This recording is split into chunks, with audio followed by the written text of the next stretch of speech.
Soyons honnêtes, certaines personnes ne méritaient pas du tout leurs Oscars. Salut à tous, ici Reg, bienvenue dans cette vidéo où je vais parler des Oscars les moins mérités de ces 15 dernières années. Il y a plein de gens, plein de films qui ont gagné des récompenses qui d'après moi n'étaient pas mérités face à la compétition. L'objectif c'est pas d'aller chercher les petites embrouilles à chaque fois, parce qu'il y a plein de débats sur des Oscars, sur certaines personnes qui méritaient plus que d'autres et des choses comme ça. C'est vraiment parler des braquages de manière générale, les œuvres ou les personnes d'après moi qui n'auraient pas mérité. Et encore une fois, c'est pas pour critiquer ces personnes, c'est pas pour dire que leur travail ne méritait pas de manière générale, mais face à la compétition, j'aurais vu d'autres personnes gagner à leur place. Encore une fois, le prenez pas mal, le prenez pas personnellement pour ces personnes, j'ai rien contre elles techniquement, c'est juste un jeu qu'on fait pour s'amuser sur les Oscars et je ferai pas des analyses hyper profondes à chaque fois. L'objectif c'est voir les 15 dernières années, cette année inclus, et voir où d'après moi il y a eu quelques soucis. Le prenez juste pas trop au sérieux, c'est surtout pour rigoler quoi. On va y aller d'année en année et je vais vraiment me focaliser sur les œuvres ou les personnes qui ne méritaient vraiment pas. Je vais pas chipoter sur des petits trucs à chaque fois. Mais avant, j'aimerais remercier le partenaire officiel de cette vidéo, c'est BorgosVPN et ses 38 millions d'utilisateurs et presque 5,5 sur Trustpilot. Vous les connaissez, ils me permettent de faire YouTube maintenant à 100%. Sans eux, je ne pourrais plus. En plus, c'est un service vraiment utile qui débloque les plateformes de streaming comme jamais. Netflix, Disney+,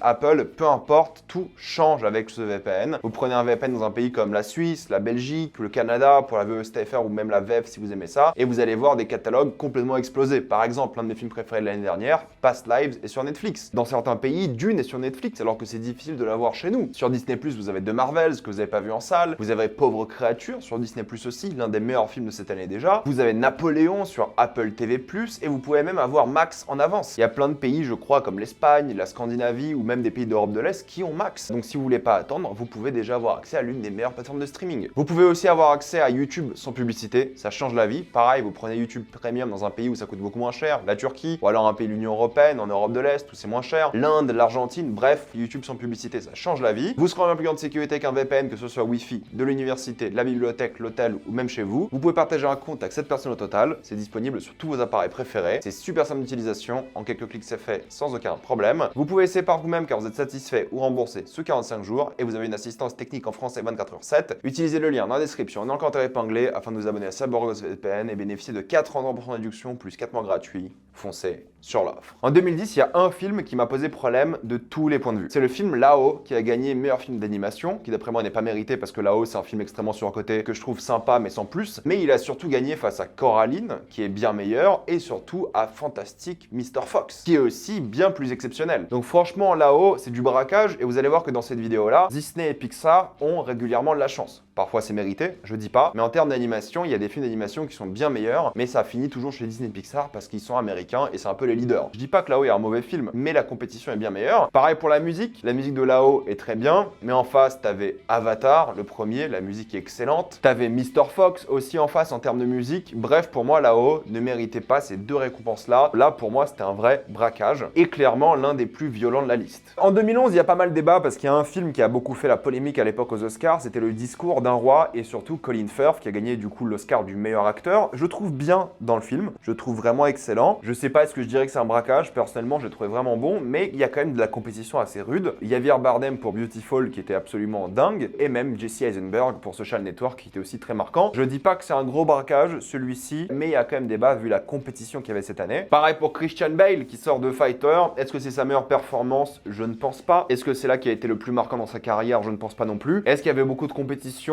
Je sais pas, il y a débat. Peut-être Geoffrey Rush méritait plus, pareil pour Le Discours d'un roi. Sur ces deux-là, je vais pas trop me battre. Il méritait son Oscar peut-être pour sa carrière, Christian Bale, mais j'aurais pu voir d'autres personnes gagner. Par contre, Tom Hooper qui gagne meilleure réalisation pour Le Discours d'un roi, alors qu'en face, il y a Social Network ou même True Grit, j'ai eu un peu du mal à l'avaler. J'aime beaucoup Le Discours d'un roi, c'est pas le sujet, mais franchement, la mise en scène, c'est pas d'après moi ce qui était la chose la plus fascinante et la plus excellente concernant le film. Et surtout, vu la compétition cette année-là, en termes de réal, pour moi, c'était l'un des films qui méritait le moins. Le Discours d'un roi qui gagne meilleur film, pareil, c'est un petit peu compliqué, surtout quand tu vois Social Network en face, par exemple, ou tous les autres films, où là, tu dis quand même que le film méritait peut-être pas, quoi. 2012, c'est particulier aussi, parce que oui, il y a Jean Dujardin qui gagne, c'est peut-être pas la meilleure performance de l'histoire, mais la compétition était pas dingue, donc je n'ouvrirai pas forcément ce débat. Pareil pour The Artist, je vais pas dire que c'est un braquage, parce que c'est un très bon film d'après moi, mais il y avait une compétition assez rude, Tree of Life par exemple, que des gens détestent, mais moi j'aime beaucoup. 2012, franchement, ça allait pour le coup. 2013, il y a un énorme braquage, c'est Rebelle ou Brave qui a gagné meilleur film d'animation, face à Frankenweenie, Paranorman, Pirate, Wreck-It Ralph. Je veux bien que c'est pas la meilleure année en termes d'animation pour les Oscars, mais Rebelle, c'est l'un des films les plus faibles du studio et je pense que c'est un des films les plus décevants de l'histoire du studio même. L'histoire s'en rappelle pas du tout. Excellent début, la suite est vraiment mauvaise. La compétition est pas dingue, mais franchement, ça méritait pas de gagner un Oscar, c'est clair et net. Par contre, en meilleur film, cette année, on a Argo qui a gagné. Là, pareil, j'aime beaucoup Argo. Mais en face, on a quand même Amour, on a Django, on a Lincoln, qui est pas mon préféré, mais je trouve qu'il mériterait d'être dans la catégorie. Zero Dark Thirty, Life of Pi, sacrée année quand même. Et ça finit pour Argo, qui est bien, mais il y a des questions à se poser sur s'il méritait vraiment le meilleur film cette année. 2014, c'est une année que je trouve assez correcte. Peut-être il y a débat sur Jared Leto qui gagne pour Dallas Buyers Club face à Barkhad Abdi, qui était vraiment excellent dans Captain Phillips. Mais bon, je vais pas chipoter, c'est une année que je trouve correcte. 2015, c'est Eddie Redmayne qui gagne meilleur acteur dans The Theory of Everything face à Michael Keaton dans Birdman. Pour moi, c'est un braquage. Michael Keaton méritait, déjà pour le côté comeback de sa carrière de une, mais pour la perf qui était meilleure. Eddie Redmayne est bon, mais c'est pas la performance d'une vie d'après moi, donc j'étais quand même assez déçu. Et par contre, là, pareil, en animation, c'est Big Hero 6 qui gagne. Bon film, peut-être même sous-coté pour le studio, mais face à Dragon, face à la princesse Kaguya, franchement, je trouve que c'était pas mérité. 2016, pour moi, il y a un vrai braquage, c'est DiCaprio qui gagne meilleur acteur. Bonne performance dans The Revenant,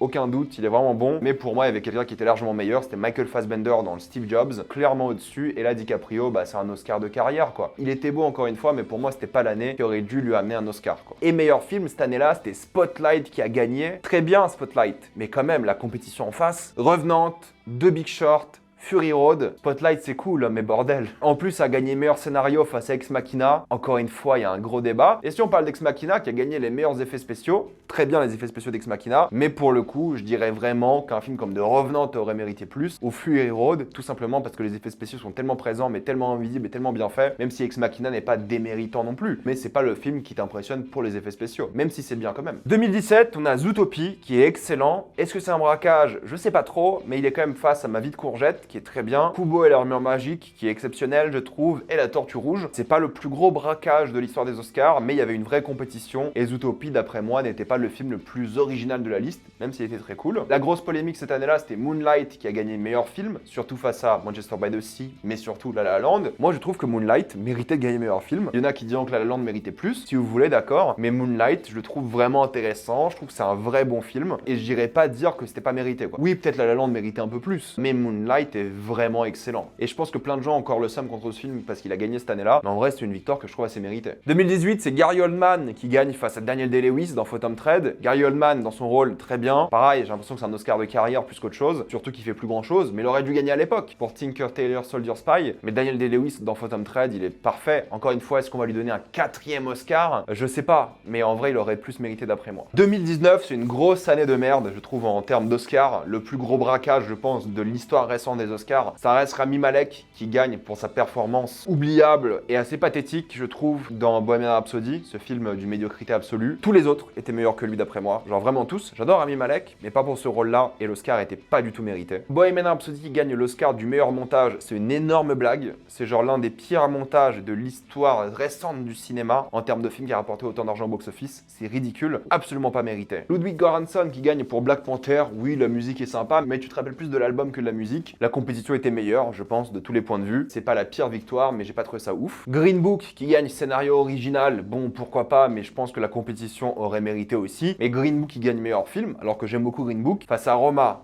face à La Favorite, là, il y a un vrai problème, je trouve. 2020, c'est Joaquin Phoenix qui gagne pour Joker. Bon, il y a débat encore une fois, moi je le trouve très bon, mais on pourrait argumenter par rapport aux autres. Toy Story qui gagne, par contre, tous les autres films auraient mérité d'après moi plus que Toy Story. Toy Story 4, très bien, mais c'est Toy Story 4 quand même, et la compétition était bien meilleure, donc je suis relativement déçu de cette victoire. 2021, c'est Nomadland qui gagne par rapport à The Father, par exemple. Oui, je dirais que Nomadland méritait, parce que c'est surtout très américain comme film, et c'est bien, mais The Father, je le trouve plus exceptionnel. Et par contre, Promising Young Woman qui gagne meilleur scénario face à tous les autres films, d'après moi, là, c'est pas mérité. C'est sympa, hein, mais ça mérite pas un Oscar. 2022, Will Smith qui gagne, oui, c'est peut-être sa meilleure performance de l'année, mais soyons honnêtes, est-ce que les autres, genre tous les autres, n'étaient pas meilleurs? J'aurais pas donné à Will Smith, vu la compétition, pour le coup. Pour moi, c'était peut-être celui qui méritait le moins. En plus, c'est l'année où il met la baffe, donc c'est encore plus ridicule. Troy Kotsur, très bon, pareil, dans Coda, mais ce qui méritait l'Oscar, je ne trouve pas. Les autres étaient meilleurs d'après moi, même s'il est pas mauvais, loin de là. Coda qui gagne meilleur scénario, scénario, c'est ridicule. Encore une fois, face à toute la compétition, Coda est le film qui méritait le moins. Putain, c'est un remake banal d'un film français, quoi. Il y a un moment, stop. Et Coda qui gagne meilleur film, alors là, pareil, c'est une énorme blague. Alors oui, encore une fois, meilleur film, c'est une catégorie différente dans la manière de voter. C'est un classement que les gens font. Donc s'il y a une grosse compétition entre les deux premiers, c'est souvent le troisième qui gagne. Mais bon, là, il a quand même gagné face à des gros films. West Side Story, Power of Dog, Dune, Nightmare Alley, Licorice Pizza, Coda ne méritait pas. Et l'année dernière, il y avait un gros braquage, c'est Brendan Fraser qui gagne face à Austin Butler, ce qui est honteux pour le coup. Je sais bien, l'Oscar du comeback et tout,